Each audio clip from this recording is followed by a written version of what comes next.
Difference क्या है, मैंने आप लोगों को प्रोफाइल बनाना सिखा दी थी। अब इम्पोर्टेंट ये है कि इस पे आपको काम कैसे मिलेगा। इस पे भी हम स्किल को सेल करते हैं, फाइवर पे भी स्किल को सेल करते हैं, फ्रीलांसिंग में करते ही हैं, स्किल सेल करते हैं, लेकिन तरीकाकार मुख्तलिफ है। एक मार्केट है जो नॉन ट्रेडिशनल है, जहाँ पे आपने दुकान लगा दी, डिस्प्ले कर दिया अपनी सारी सर्विसेज को, सारी स्किल्स को, जो जो आप ऑफर कर रहे हैं, क्लाइंट आपको अप्रोच करेगा और आपको काम मिलेगा। जैसे कि फाइवर पे, वहां पे आपका जो सेलिंग पॉइंट है, जहां से आपकी गेम ऑन होती है, आपको काम मिलता है, वो आपका गिग है। अब गिग को कैसे रैंक करना है, एसईओ ऑप्टिमाइज करना है, ये तमाम चीजें हम डिस्कस कर चुके हैं। अपवर्क पे फाइवर की तरह काम नहीं मिलता है। यहाँ पे आपको क्लाइंट्स को अप्रोच करना होता है। फॉर एग्जाम्पल, ये हमारे पास लेट्स से कि ये अपवर्क है, और अपवर्क पे आप क्या करते हैं, ये लॉग आउट कैसे हो गया, जस्ट अ सेकंड, मुझे जरा लॉग इन कर लेने दे। ओके, सो इस पे क्या होता है, आपके पास एक जॉब फीड होती है, बिल्कुल वैसे ही जैसे आपके फेसबुक पे न्यूज़ फीड होती है।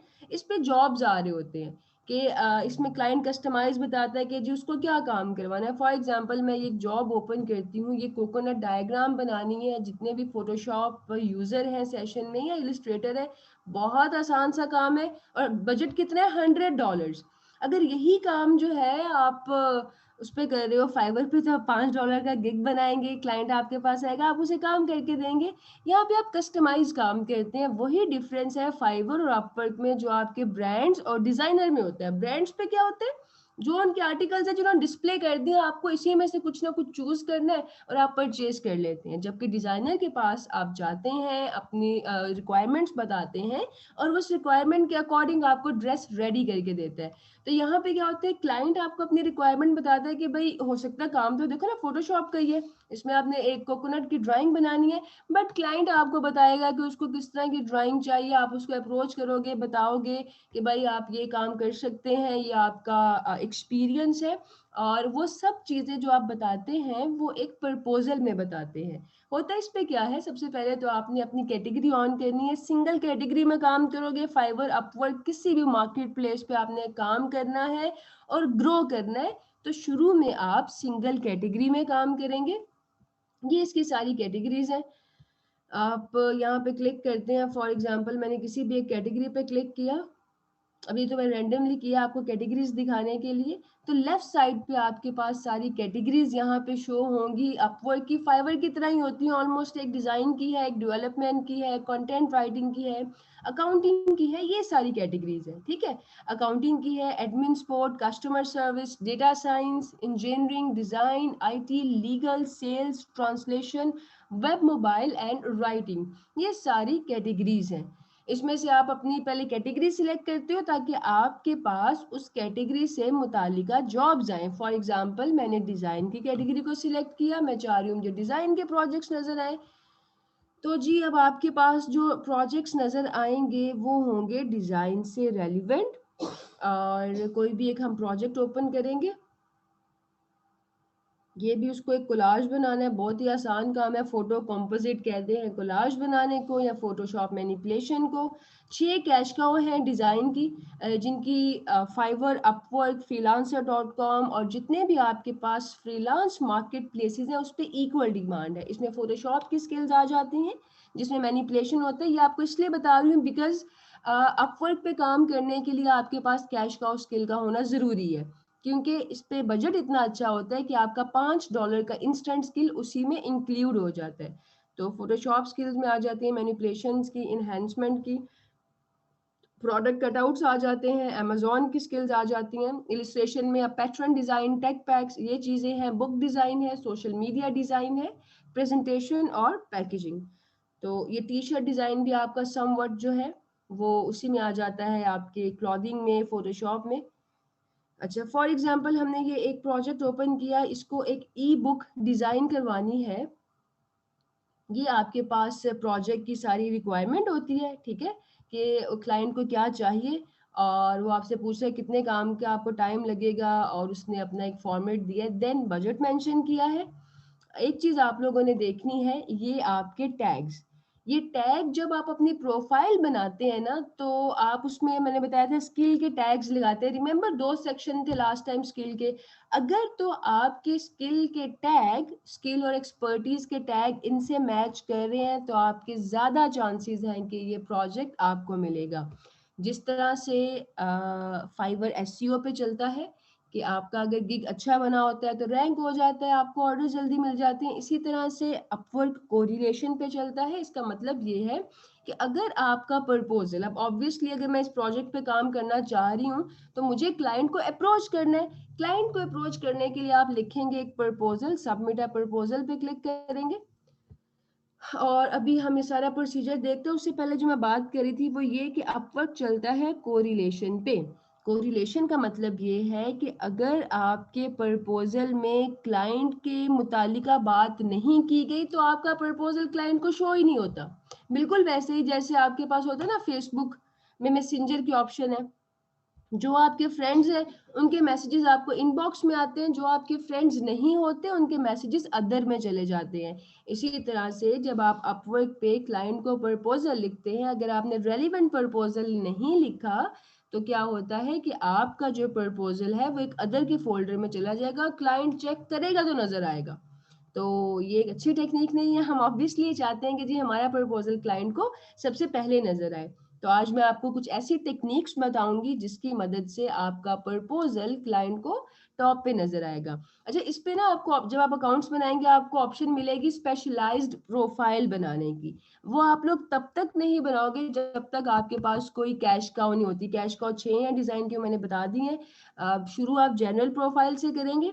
जब आपके पास कैश काउ आ जाती है, आप उसकी प्रैक्टिस करते हो, देन फिर मैं आपको गाइड कर दूंगी कि आपने कैसे स्पेशलाइज प्रोफाइल बनानी है और कैसे उसको इस्तेमाल करना है। तो आप अपनी ग्राफिक डिजाइन की जनरल प्रोफाइल को ही इस्तेमाल करते हैं। यहाँ पे आपने बताना होता है कि आपने पेमेंट कैसे लेनी है। आप सब जब भी बिडिंग करेंगे बाय प्रोजेक्ट आपने चूज करना है, माइलस्टोन कभी भी नहीं करोगे। हमेशा बाय प्रोजेक्ट करेंगे कि जैसे प्रोजेक्ट कंप्लीट होगा आपको एट वंस पेमेंट कर दी जाए। और बजट आप चाहे सेम भी रखो तो कोई फर्क नहीं पड़ता, क्योंकि अपवर्क का क्लाइंट गरीब क्लाइंट तो है नहीं, उसके पास तो पैसे हैं और वो पैसे खर्च करने के लिए यहाँ पे आए हैं ताकि वो क्वालिटी के अगेंस्ट जो है आपको पे कर सके। तो अगर आप सेम अमाउंट भी रखेंगे तो कोई फर्क नहीं पड़ता। 20% फीस है, 50% वो डिडक्ट करेगा फीस, और $200 आपको मिलेंगे ये बुक डिजाइन करने के। देन आपने बताना है कि इस प्रोजेक्ट को कंप्लीट करने में कितना टाइम लगेगा।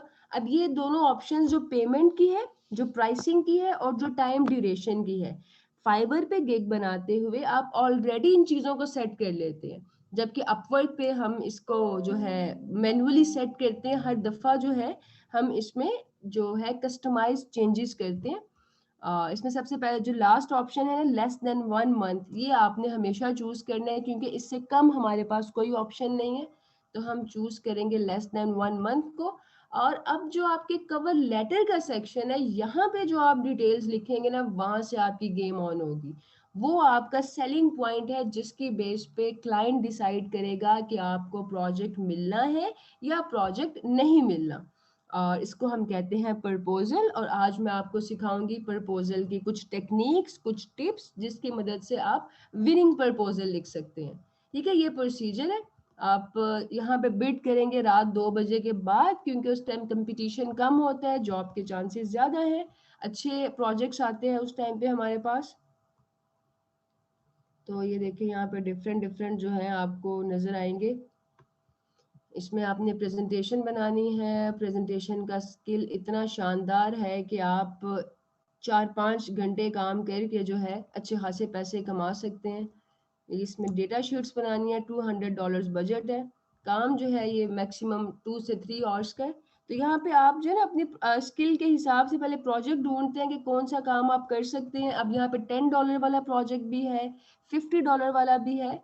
तो ये आपने डिसाइड करना है कि आप कितने बजट के कितने डॉलर्स के बजट वाले प्रोजेक्ट पे प्रपोजल सबमिट करवाते हैं, किसको अप्रोच करते हैं और किस तरह से आप उस पर काम करेंगे। ठीक है, तो प्रपोजल की टेक्निक्स मैं आपको बताती हूँ। उसमें आपने क्या करना होता है, प्रपोजल लिखना कैसे है। तो सबसे पहले तो चीज ये है कि नेवर रिपीट और नेवर यूज अ टेम्पलेट। आप कभी भी अपना कोई टेम्पलेट प्रपोजल में यूज नहीं करते। टेम्पलेट क्या होता है, बहुत सारे फ्रीलांसर्स 3-4 लाइंस लिख के रख लेते हैं। अक्सर लोग ऐसा बाय रिक्वेस्ट के लिए भी करते हैं। जो आज मैं आपको टेक्निक्स बताऊंगी, ये आप अपनी फाइवर की बाय रिक्वेस्ट के लिए भी इस्तेमाल कर सकते हैं, क्योंकि उसमें भी हम क्लाइंट को अप्रोच करें ना, तो आप उसमें भी इस्तेमाल कर सकते हो। तो कभी भी टेम्पलेट नहीं लिखना, हमेशा कस्टमाइज काम करना है आपने। आपने क्लाइंट, सबसे पहले तो क्लाइंट के प्रोजेक्ट को रीस्टेट करना होता है। जैसे फॉर एग्जांपल हम ये देख रहे थे, और इसमें कोई भी हम एक प्रोजेक्ट ओपन करते हैं, लेट्स सपोज अभी इलिस्ट्रेशन का काम है, बहुत ही आसान। 150 इसका बजट है। क्लाइंट ने कहा है कि graphic designer needed to create icon vector files of popular apps. तो आप उसको लिखेंगे जी, हेलो, जो भी क्लाइंट का नाम है उसके बाद hello, I can perfectly create icon vector files of popular apps, कि आपने उसी के प्रोजेक्ट को रीस्टेट करना है ताकि आपका प्रपोजल रेलिवेंट हो और आर्काइव ना हो। ये वही टेक्निक है जो हम अपने बचपन में एग्जाम्स में इस्तेमाल करते थे, कि अगर आपको सवाल आ गया पाक स्टडीज में कि आपके मुल्क का नाम क्या है, तो आपने सिर्फ पाकिस्तान नहीं लिखना, आप लिखेंगे मेरे मुल्क का नाम पाकिस्तान है, पूरा सवाल का जवाब आप देंगे। तो इसी तरह से हम इस टेक्निक को प्रपोजल में इस्तेमाल करते हैं। टेम्पलेट इस्तेमाल नहीं करना, उसकी रीज़न सबसे पहले तो ये है कि अगर आप टेम्पलेट इस्तेमाल करोगे, आपका प्रपोजल कस्टमाइज नहीं, तो आपको जॉब नहीं मिलेगी।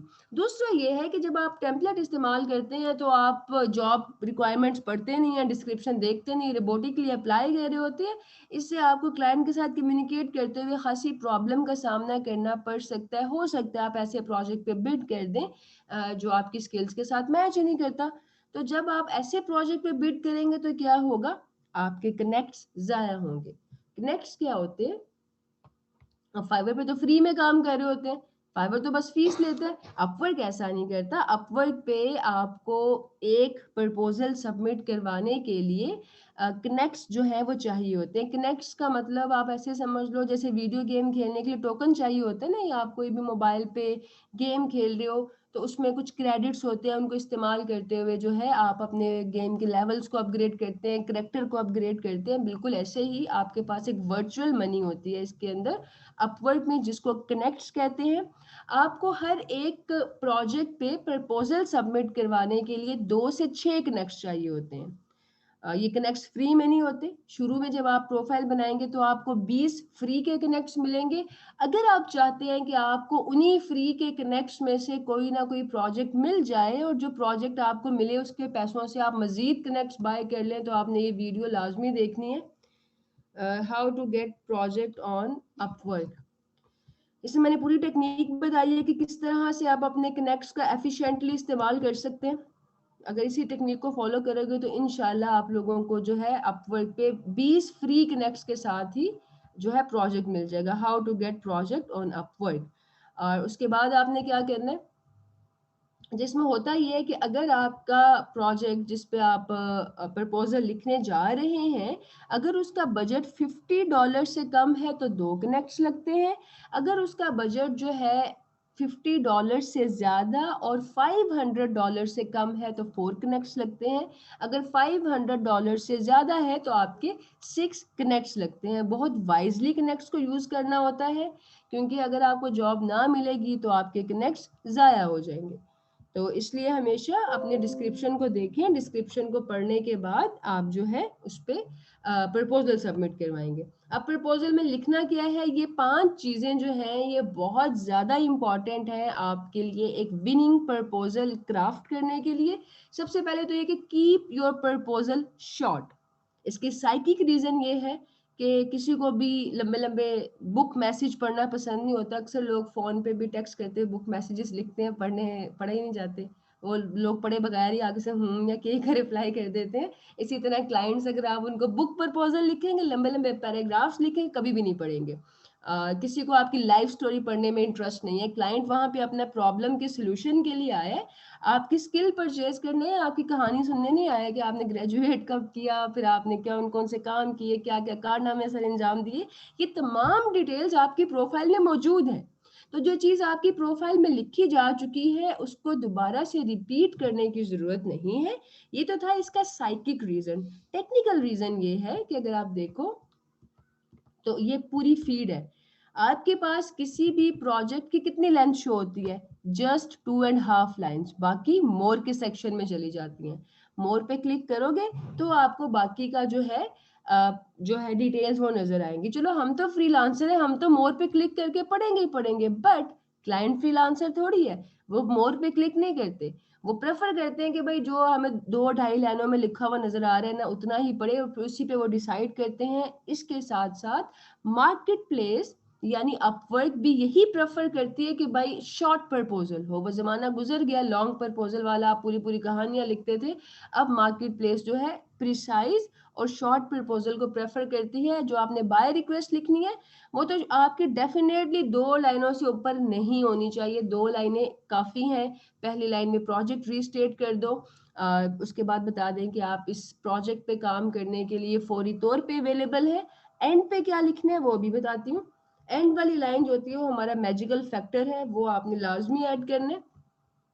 तो पहली चीज तो कि अपने प्रपोजल को शॉर्ट रखें। दूसरा, आपके पास 2 से 3 सेकंड होते हैं क्लाइंट की अटेंशन को ग्रैब करने के लिए। फॉर एग्जांपल अगर आप ऐसे फीड को स्क्रॉल डाउन कर रहे हैं तो आपके पास किसी भी एक प्रोजेक्ट पे जो टाइम स्पैन होता है स्टे करने का 2-3 सेकंड्स, ये तो 2-3 सेकंड्स में आपने ऐसी कोई बात लिखनी है जिसके वजह से क्लाइंट आपको जो है अप्रोच करे। अब यहाँ पे ये बताना बहुत ज़्यादा इम्पोर्टेंट है कि जो ह्यूमन साइकोलॉजी है ना, जो लोग हैं वो सवालों के जवाब देते हैं, जवाबों का जवाब कोई नहीं देता। फ्रीलांसर्स क्या करते हैं, अपने प्रपोजल में जवाब लिखे होते हैं, हम तुम्हारा काम करेंगे, ऐसे करेंगे, वैसे करेंगे। ठीक है, सोल्यूशन प्रोवाइड करें, बट अगर क्लाइंट आपसे कम्युनिकेशन इनिशिएट नहीं करता, प्रोजेक्ट नहीं देगा।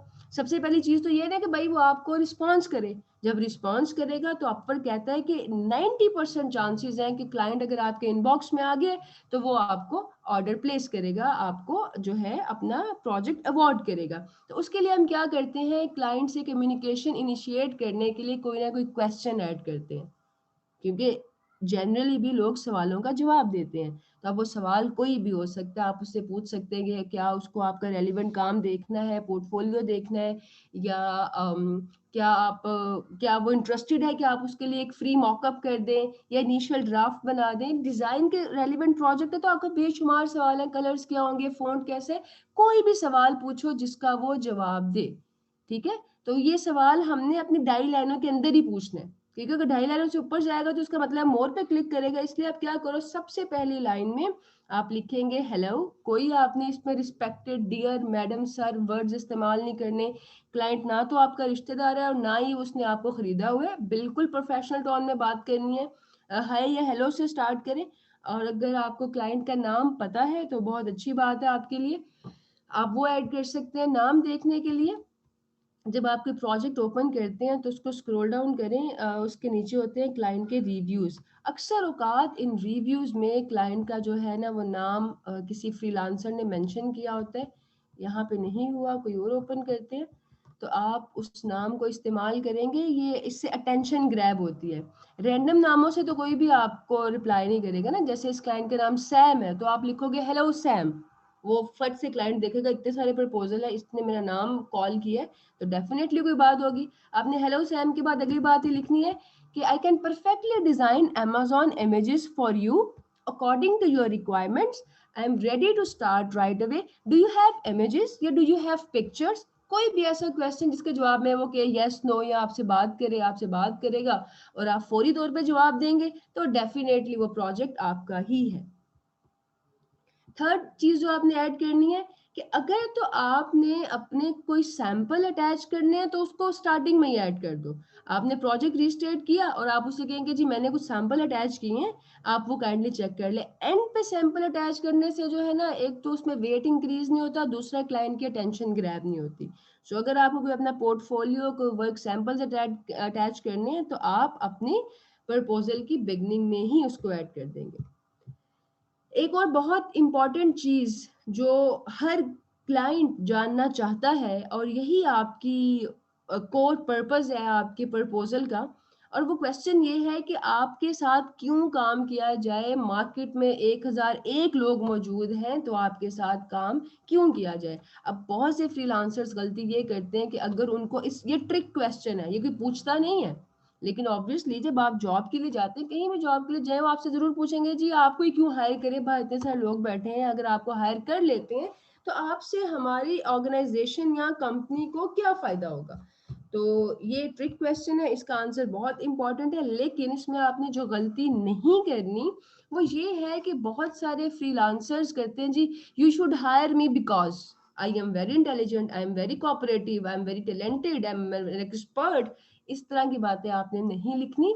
हमने सटल वे में क्लाइंट को कन्विंस करना होता है कि वो आपके साथ क्यों काम करे। इसमें आप बता सकते हैं आपके साथ कोलैबोरेट करने के एडवांटेजेस, आप अपनी क्वालिटीज बता सकते हैं, इसमें आप अपने एक्सपीरियंस की बात कर सकते हो, अगर आपके पास कोई एक्सीलेंट फीडबैक है आप उसकी बात कर सकते हैं। जब मेरा सीन ऑन हो गया था अपवर्क पे तो मेरा ये जो ट्रिक था वो यही था कि मैं सेकंड लाइन में मेंशन करती थी कि you can have a look at my reviews, it says all about me, कि आप अपने एक्सीलेंट फीडबैक के बारे में बता दो, नंबर ऑफ प्रोजेक्ट्स के बारे में बता दें, अपनी एजुकेशन के बारे में, कोई भी ऐसी चीज जो आपको बाकी लोगों से डिफरेंशिएट करती है आप उसके बारे में बात कर सकते हैं। बट आप बिगिनर्स हैं, आपके पास एक्सपीरियंस तो चलो आप बता सकते हैं, आपके पास फीडबैक नहीं, तो अपने टाइम पे मैं फीडबैक से पहले जिस ट्रिक का इस्तेमाल करती थी स्टिल वो ट्रिक बहुत इफेक्टिव है, वो ये है आपकी अवेलेबिलिटी।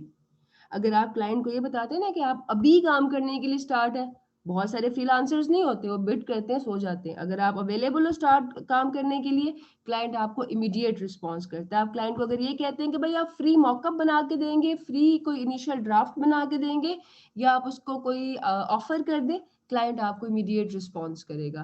तो ये चीज मेंशन करना अपने प्रपोजल में बहुत ज्यादा जरूरी है अगर आप चाहते हैं कि आप वो प्रपोजल विन करें। और उसके बाद वो बात जो हम पहले कह रहे थे कि बी प्रोफेशनल एंड फ्रेंडली, आपने हमेशा जो है अपने प्रपोजल की जो स्टार्टिंग है वो हेलो जॉन यानी क्लाइंट नेम से करनी है, कभी भी hi dear respected ma'am sir नहीं लिखना। और क्लोजिंग के लिए सबसे अच्छी लाइन ये है कि आप उसको बेस्ट रिगार्ड्स लिख सकते हैं, kind wishes, have a good day, इस तरह से आपने उसकी क्लोजिंग करनी है। एंड पे अपना नाम ऐड कर दो। मैक्सिमम आपका proposal not should not be more than 5 lines, 5 lines are enough, 5 भी ज्यादा है, 4 to 5 रखो, तो वो एक इफेक्टिव आपका प्रपोजल जो है क्रिएट होगा। अगर इस तरीके से प्रपोजल लिखेंगे और जो टेक्निक मैंने इसमें बताई है उसको इस्तेमाल करते हुए बिडिंग करोगे, इस वीडियो में मैंने जो टेक्निक बताई है, तो इंशाल्लाह आप लोगों को 20 फ्री कनेक्ट्स पे ही कोई ना कोई प्रोजेक्ट मिल जाएगा। उस प्रोजेक्ट पे अच्छे तरीके से काम करेंगे, क्वालिटी वर्क डिलीवर करेंगे, तो फिर आपको मजीद भी प्रोजेक्ट्स मिलेंगे, और जो मजीद प्रोजेक्ट्स मिलेंगे तो आपका सीन ऑन हो जाएगा। मीनवाइल आप लोगों ने अगर अच्छे गिग्स बनाए हुए हैं फाइवर पे, वहां से भी ऑर्डर्स आना शुरू हो जाएंगे। ये थोड़ा सा जो आपका टाइम है ना इंतजार का, इसको इस्तेमाल करो प्रोडक्टिवली, अपनी स्किल की प्रैक्टिस करो, पोर्टफोलियो पे काम करो। ये पोर्टफोलियो वो चीज है जो आपको वो सारे माइलस्टोन्स अचीव करवा सकती है जो इंतजार नहीं करवाएगा। वैसे भी तो इंतजार करना है ना, इंतजार ही कर रहे हैं बहुत सारे बच्चे ऑर्डर्स का, तो बजाय इंतजार करने के आप जो है अपने पोर्टफोलियो पे काम करें, ताकि आप लोगों का ये जो काम है, ये जो इंतजार है, ये वक्त आपके एक्चुअल में काम आए। इनकी चैट ओपन करें काइंडली। आप मुझे बताओ कि प्रपोजल राइटिंग की समझ आई है? प्रपोजल राइटिंग से मुतालिक कोई क्वेश्चन है तो आप पूछ सकते हैं। जी स्टूडेंट्स, प्रपोजल राइटिंग का कॉन्सेप्ट क्लियर हुआ है? अगर समझ नहीं आई किसी भी चीज की, कोई भी क्वेश्चन है तो आप लोग पूछ सकते हैं। समझ आ गई जी, बिल्कुल। क्या प्रॉब्लम है बताइएगा हमजा।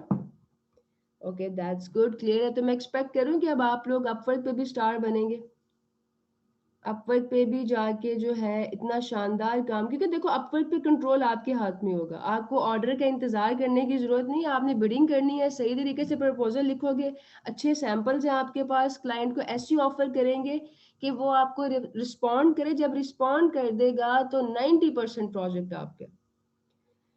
कितने प्रपोजल हो ऑलरेडी तो हमें नहीं करने चाहिए, अगर मोर देन 5 है तो आई वुड रिकमेंड कि आप ना करें। उसके लिए बेस्ट ये है कि आप 2 बजे के बाद बिड करो। अपवर्क पे जो प्राइम टाइम है बिडिंग का वो रात 2 बजे के बाद है, उस टाइम पे जॉब्स भी ज़्यादा होती हैं, बजट भी अच्छा होता है और प्रपोजल कम होते हैं।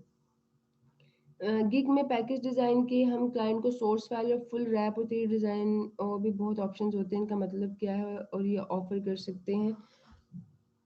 पैकेज डिज़ाइन में अगर आप पैकेज डिज़ाइन पे काम कर रही हैं ना, तो उसमें डिफरेंट चीज़ें होती हैं कि आपने डाई लाइन बना के देनी है, कंप्लीट डिज़ाइन करके देना है कि 3D मॉकअप भी बना के देना है।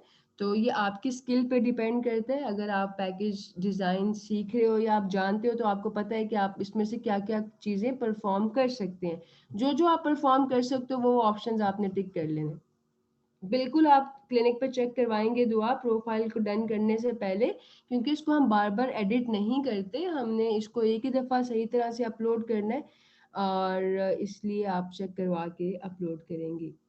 ऑफ़लाइन होने का इश्यू ज़्यादा हो सकता है ऑनलाइन होने के बाद। हाँ, शायद बनो ये बिल्कुल ऐसा ही जैसे आप अपने कॉलेज या यूनिवर्सिटी जा रहे हो रेगुलर, अचानक से गायब हो गए हो, टीचर्स भी आपको भूल जाएँगे, आपके फेलोज़ भी भूल जाएँगे, दोबारा से उनकी याददाश्त में आने के लिए आपको रेगुलर होना पड़ेगा। तो अगर आप ऑनलाइन रहते हैं, बाद में ऑफ़लाइन हो जाती है 4-5 दिन के लिए, दोबारा आपको रेगुलरली ऑनलाइन होना पड़ेगा। बिल्कुल content writing cash cow skill है राइटिंग की। इसका मतलब ये है फुल रैप में आप डायलाइन प्लस डिज़ाइन करते हैं, 3D के अंदर आप प्रोडक्ट के ऊपर उसको सेट करके देते हैं, तो ये सोर्स फाइल की ऑप्शंस हैं। अगर आपको पैकेजिंग का आइडिया नहीं है, तो ये मैं आपको एक लेक्चर में तो नहीं बता सकती, ये सारी पैकेजिंग की जो है वो फर्दर स्किल्स हैं। अपवर्क पे कैश कॉ स्किल अवेलेबल है या इंस्टेंट स्किल का भी मदीहा देखो अपवर्क पे ना आपके पास बड़े बजट के प्रोजेक्ट्स होते हैं, उसमें इंस्टेंट स्किल ऑलरेडी शामिल है। अगर आपने कोई भी लेबल डिज़ाइन करना है तो मॉकअप तो बना के देना है, क्योंकि लेबल डिज़ाइन का आप $200-300 चार्ज कर रहे हैं। या अगर आप उस पे स्लाइड शो बनाते हैं, तो बल्कि स्लाइड शो तो वैसे भी कैश कॉ है, लिरिकल के आपको बहुत सारे प्रोजेक्ट्स मिलेंगे। इंस्टेंट आपके मोस्टली कैश कॉ में ही आ जाता है। पोर्टफोलियो के हवाले से बिल्कुल गाइड कर देती हूँ। मैंने इस पे कंप्लीट जो है सीरीज़ भी अपलोड की है बिहेंस की, पेज पे ही वो देख लो। पार्ट 1, पार्ट 2, पार्ट 3 और सिंगल पोर्टफोलियो के लिए how to create portfolio in freelancing आप इस वीडियो को देखेंगे। बिल्कुल आकाश guru.com पे भी सेम प्रोसीजर है। आप क्लाइंट को अप्रोच करते हैं, प्रपोज़ल सबमिट करवाते हैं, प्रपोज़ल का तरीकाकार यही है। अगर आप 1 मंथ के बाद ऑनलाइन होंगी शहर बानो, तो फिर आप 5, 6, 7 दिन रेगुलरली उस पे 1-1 घंटा ऑनलाइन रहेंगी, ताकि आपकी अटेंडेंस लगना शुरू हो जाए और आपके पास जो है जॉब फीड वो प्रॉपर तरीके से अपडेट हो। बिल्कुल हदा आप लोग अपने पुराने अकाउंट्स को ही यूज़ करेंगे, न्यू अकाउंट नहीं बनाएँगे। प्रेज़ेंटेशन कंटेंट राइटिंग में नहीं आती दुआ। प्रेज़ेंटेशन का मतलब ये है कि आप किस तरह से इन्फॉर्मेशन को विजुअली प्रेज़ेंट करते हैं। प्रेज़ेंटेशन डिज़ाइन में बहुत ज़्यादा स्कोप है ग्रोथ का। बट जो जितने भी कैश कॉ स्किल्स हैं ना डिज़ाइन के, उनमें एक ही सेलिंग पॉइंट है कि आपका design should be according to international standards of design. वो क्या होते हैं, वो अगर आपको पता है, आप उसके अकॉर्डिंग डिज़ाइन करते हैं, तो फिर इन सब चीज़ों में बहुत ज़्यादा ग्रोथ है। अपवर्क पे क्लाइंट इंटरव्यू कैसे कंडक्ट करता है? फिर ना इसका मतलब ये होता है कि जब क्लाइंट आपको मैसेज करता है या रिस्पॉन्स करता है आपके प्रपोज़ल का, तो वो काउंट होता है एज़ एन इंटरव्यू कि भाई इंटरव्यू हो रहा है, ठीक है? तो इसीलिए कहा जाता है ना, अपवर्क ने इसीलिए कहा है कि 90% इंटरव्यूज़ को मिल जाता है प्रोजेक्ट। तो जब भी क्लाइंट आपको मैसेज करेगा या आपके प्रपोज़ल के जवाब में कोई रिस्पॉन्स करता है, तो वो इंटरव्यू ही काउंट होता है। नहीं, रेटिंग पे इफ़ेक्ट नहीं होगा। वैसे अगर आप काम नहीं करते या आपके प्रोजेक्ट्स पेंडिंग में है, कैंसल होते हैं, तब रेटिंग पे इफ़ेक्ट होता है। अदरवाइज़ अगर आप रेगुलर हो जाओ, काम करना शुरू कर दें, तो रेटिंग इफ़ेक्ट नहीं होती। नहीं जी, अपवर्क पे आपका लास्ट सीन शो नहीं होता, वो व्हाट्सएप थोड़ी है। अपवर्क पे कॉन्टैक्ट्स एक्सचेंज कर सकते हैं, नहीं कर सकते। असद आप इस पे प्रोजेक्ट मिलने के बाद कर सकते हैं। जब आपको प्रोजेक्ट मिल जाता है ना, आप किसी क्लाइंट के साथ काम कर रहे हैं, वो आपको हायर कर लेते हैं, देन आप इस पे अपने कॉन्टैक्ट डिटेल शेयर कर सकते हैं। बिल्कुल मदीहा डेफ़िनेटली दोबारा होगा, क्योंकि आप लोगों के जब एडवांस खत्म हो जाते हैं, मेरे सारे स्टूडेंट्स आपके नहीं सब स्टूडेंट्स के लिए, तो मैंने तो आपसे कहा हुआ है कि इंशाल्लाह मेरा और आपका साथ जो है इस फ्रीलांसिंग के सफ़र में लाइफ टाइम रहेगा। तो वो लाइफ टाइम इन्हीं सेशंस के थ्रू होगा। तो मैं यही प्लान कर रही हूँ कि आपके साथ जो क्लिनिक के सेशन है ना, उनको रेगुलरली किया जाए, ताकि मैं आप लोगों की प्रोग्रेस मॉनिटर कर सकूँ। एआई प्रोजेक्ट तो ग्रेट कैश काउ है, बट वो बहुत एडवांस लेवल है ना, जिनके पास एआई स्किल्स हैं, वो तो फिर कैश काउ भी क्या, कैश बुल कह रहे हैं आप उसको।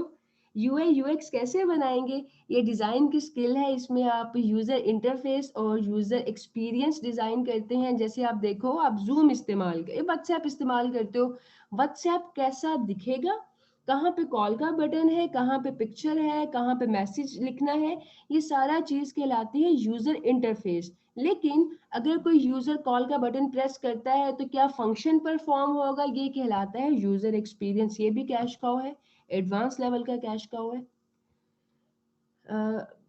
एक दो बिल्कुल अपर केपी लेवल होते हैं। इसमें आपके पास जो है लेवल 1 2 नहीं होता, इस पर डायरेक्ट आपके पास टॉप रेटेड होते हैं और उसके बाद होता है टॉप रेटेड प्लस।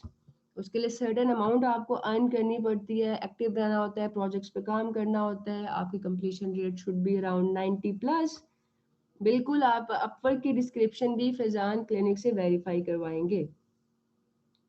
प्रोफाइल वाले सेशन भी अनीला आप सेशन में मौजूद है, बल्कि वसीम, वसीम आप सेशन में हो? जी मैम, मैं सेशन में। अच्छा, तो वो इनकी प्रोफाइल्स रिव्यू स्टार्ट होना शुरू हो गई है? वो जो सर ने बात की थी एकदम, हमने सेशन किया था फ्रीलांसर हेल्पर वाला। और जी मैम, वो फेसबुक पे ना चेक होती हैं उनकी जो पोस्ट ये करते हैं ना। ठीक है, परफेक्ट है। मैं इस पे वैसे भी सर से डिस्कस करके ना आप लोगों को अपडेट करवा दूंगी कि क्या प्रोसीजर है। ठीक है, चलिए, okay, thank you so much everybody. इन्हीं टेक्निक्स को प्रपोजल में अप्लाई करो और बाय रिक्वेस्ट में अप्लाई करो। आई एम श्योर कि बहुत जल्दी आप लोगों को रिस्पांस मिलेगा। जब रिस्पांस मिलेगा तो मुझे ज़रूर बताना, मुझे बहुत खुशी होगी। आज इनका लास्ट लेक्चर है वसीम, आई गेस एक रहता है कि ये लास्ट है। मैम ये लास्ट लेक्चर 5 लेक्चर होते हैं एडवांस के। ओके फाइन, ठीक है। तो ये आपका सिर्फ लेक्चर लास्ट है, इसका मतलब ये नहीं है कि अब आप पे कोई चेक एंड बैलेंस नहीं होगा या ये नहीं पता चलेगा आप क्या काम कर रहे हैं क्या नहीं कर रहे। जी पूछ ले रूबा, क्वेश्चन पूछ ले, 5 मिनट्स है। यूआई यूएक्स आमतौर पे है फोटोशॉप में बनाते हैं, सैड होने की जरूरत नहीं है। दुआ, हम कौन सा कहीं जा रहे हैं। डायरेक्टली कांटेक्ट करने के लिए अब्दुल रशीद आप ग्रुप में मैसेज कर सकते हो, आस्क मिस अब्बास के पेज पे आप मैसेज कर सकते हैं। वहाँ पे जो है आप मुझसे डायरेक्टली कांटेक्ट कर सकते हैं। रूबा आप भी अपना क्वेश्चन पूछ लें, फिर we will wrap this up. और अपनी प्रोग्रेस आपने अपडेट करती रहनी है। कोई भी प्रॉब्लम होगा, कोई भी आपको फ्रीलांसिंग करते हुए क्लाइंट की, प्रोजेक्ट की, किसी भी चीज़ की समझ नहीं आ रही, तो आपने जो है क्या करना है, क्लिनिक पे अप्रोच करना है, मुझे ग्रुप पे अप्रोच कर सकते हो, आस्क मी सबास के पेज पे अप्रोच कर सकते हैं। जी मदीहा, उसके बारे में आप सबको अपडेट कर दिया जाएगा। सर और टीम काम कर रहे हैं आप लोगों की प्रोफाइल के हवाले से। वो जैसे ही मुझ तक अपडेट आती है वो आप लोगों को बता दिया जाएगा। ग्रुप में सुनवाई नहीं होती, चलो ये भी आई विल मेक श्योर फिदा कि अब आप लोगों की जो है ना, क्योंकि जो पास आउट कर जाते हैं उनकी सुनवाई होना तो बहुत जरूरी है। आप तो एलुमनाई में से है ना। बिल्कुल इंशाल्लाह शहर बनो, व्हाई नॉट। फर्स्ट वाली गिग के अकॉर्डिंग मैम फाइवर पे गिग बनाई हुई है, एक न्यू गिग बनाने प्रोडक्ट मॉकअप की गिग है। बिल्कुल, आप पता क्या करोगे, कैटेगरी मेन कीवर्ड सेम रखेंगे, डिस्क्रिप्शन को थोड़ा बहुत चेंज कर लो, गिग इमेज को डेफिनेटली चेंज करेंगे, पैकेजेस भी आप सेम रख सकते हैं। कनेक्ट्स बाय करने की बजाय निगत आप क्या करना, आप मेंबरशिप बाय कर लेना, वो आपको सस्ती पड़ जाती है। $15 में आपको मिलते हैं 70 कनेक्ट्स। सही तरह से इस्तेमाल करो तो 70 कनेक्ट से आप बहुत आराम से $2-3 हज़ार के जॉब स्कोर कर सकते हैं। थैंक यू सो मच दुआ, thank you so much everybody. I hope कि आप लोग हमेशा खुश तो रहें, लेकिन उसके साथ साथ आपके जो भी माइलस्टोन्स, गोल्स, जो भी आप लोगों के ख्वाब हैं वो सब के सब पूरे हों। I am always here life time इंशाल्लाह। किसी भी तरह की गाइडलाइन चाहिए हो, कोई भी डायरेक्शन चाहिए हो, तो आपने ये नहीं सोचना कि अब ट्रेनिंग खत्म हो गई तो जान छूट गई। जान आप लोगों की नहीं छूटेगी जब तक कि मुझे रिजल्ट नज़र नहीं आएगा। मैं भी कह सकूँ ना, मेरे स्टूडेंट्स हैं, तो एक मेंटोर होता है या आपके पेरेंट्स होते हैं, वो किस चीज़ को एंजॉय करते हैं, अपने बच्चों की सक्सेस को। तो मैंने भी ये चीज़ एंजॉय करनी है। तो मुझे बताओ कि आप लोगों ने क्या काम किया, जहाँ पे मेरी हेल्प चाहिए वो भी बताओ, ताकि आई कैन प्राउडली से कि these are my students. Alright, चलें ठीक है। Thank you so much once again everybody. हमेशा खुश रहें। अल्लाह हाफिज।